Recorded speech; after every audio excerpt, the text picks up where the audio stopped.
J'avais tellement hâte de vous parler de cette série-là. Bonjour YouTube, j'espère que ça va bien, c'est Voltaire. Aujourd'hui, je vous parle de Severance, cette série de Apple TV que je viens tout juste de découvrir et que j'adore tout simplement. Si jamais vous ne connaissez pas Severance, je vous le conseille à 100%. C'est super intéressant, plutôt mystérieux, mais je suis conscient que ce n'est pas pour tout le monde. Mais moi et mes amis, on adore et on a d'ailleurs conçu une théorie ensemble que j'avais envie de vous partager aujourd'hui. L'élément le plus important de notre théorie serait en fait le but de Lumen qui, derrière tout ça, travaillerait en fait pour déployer la technologie de manière mondiale. On pourrait penser que le but de Lumen est finalement d'effacer la peur de notre quotidien, donc à tout moment de façon automatique, on pourrait avoir notre INI qui prend le dessus dans certaines situations afin d'éviter que notre personnalité principale vive des situations stressantes, dangereuses ou encore épeurantes. Je trouve que ça fait énormément de sens. Lumen, c'est une compagnie et ce genre de compagnie-là veut faire énormément d'argent et veut finalement que tout le monde utilise leur technologie. C'est donc leur cas également. D'autant plus qu'on connaît la nature un peu des travaux qui se font à l'intérieur des laboratoires. Donc on sait que l'équipe de Mark travaille sur les peurs. On sait également que Gemma a un lien avec tout ça. Donc je trouve que ça fait beaucoup de sens de vouloir déployer une technologie qui effacerait la peur du monde entier. Ainsi, parlons de Gemma qui se retrouve dans une zone de test qui est propre à elle, donc dans les sous-sols de Lumen, où à chaque fois qu'elle ouvre une porte, elle se retrouve dans une nouvelle vie, une nouvelle personnalité parallèle. Contrairement aux autres qui n'ont que deux personnalités, les Outie et les INI, de son côté, Gemma a plusieurs personnalités à l'intérieur de Lumen. Ça nous fait aussi questionner les limites de la puce qui est intégrée à son cerveau. Je pense qu'elle est, dans le fond, à la base des tests principaux de Lumen. À chaque fois qu'elle ouvre une porte, elle se retrouve confrontée à une peur différente, que ce soit la peur de l'avion, la peur du dentiste, de la violence conjugale, et on sait que c'est un thème récurrent. On le voit avec Mark et son équipe qui raffinent la peur. Donc ils viennent en fait trier des numéros, les mettre dans des boîtes, mais finalement ils vivent une sorte de peur pour trier ces numéros-là. Ça serait finalement en lien avec les émotions que Gemma vit dans le sous-sol. On pourrait finalement se dire que l'équipe de Mark, sans le savoir, serait en train de raffiner la puce de Gemma pour la rendre 100% parfaite, pour la faire réagir de la bonne manière face à une peur.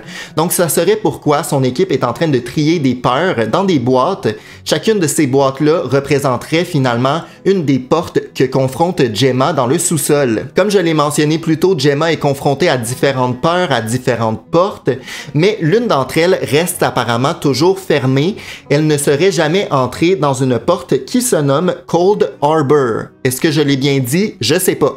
Mais est-ce que Gemma n'est vraiment jamais allée de l'autre côté ou tout simplement elle ne s'en souvient pas? Je pense plutôt que c'est la deuxième option, qu'elle est déjà allée à Cold Harbor, mais malheureusement pour elle, les tests n'étaient pas concluants à 100% et c'est pourquoi elle doit continuer de vivre différentes peurs dans les différentes pièces et c'est pourquoi également Mark doit continuer à raffiner avec son équipe les peurs de Gemma. On peut s'imaginer que derrière la porte Cold Harbor se retrouve en fait la plus grande peur de tous, c'est-à-dire la mort. On peut penser que c'est l'épreuve finale afin de tester les limites de la chip, mais également déterminer si la technologie fonctionne vraiment ou pas.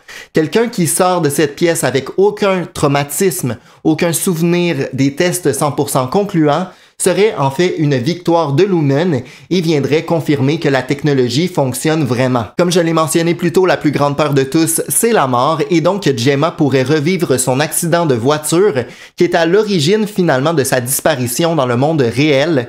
Donc à chaque fois qu'elle mettrait les pieds dans cette pièce-là, elle revivrait son accident et ça causerait des émotions super intenses, ça testerait les limites de la chip. D'ailleurs, selon moi, Gemma n'est pas la seule à avoir testé cette technologie. Il y a quelques pistes qui tendent à nous expliquer que finalement Irving était peut-être également un sujet de test dans cette faculté, dans cette section de Lumen par le passé. En fait, le Outie de Irving est un artiste et il l'a peint à plusieurs reprises ce corridor-là comme s'il était déjà allé lui-même et était peut-être un des premiers sujets de test, bien bien avant Gemma. On a également appris que Irving était un vétéran et ça c'est super intéressant parce qu'on peut penser que Lumen par le passé a déjà testé leur technologie auprès de soldats pour leur permettre d'oublier les moments traumatisants de leur guerre, de leur combat, mais également tester le début de leur technologie sur des soldats un peu vulnérables et c'était le cas selon moi de Irving et c'est pourquoi son Hati a des souvenirs brefs puisqu'il s'agissait en fait de l'un des premiers tests de Lumen. Je trouve ça tout simplement fou de s'imaginer que Lumen a déjà travaillé sur différents cobayes,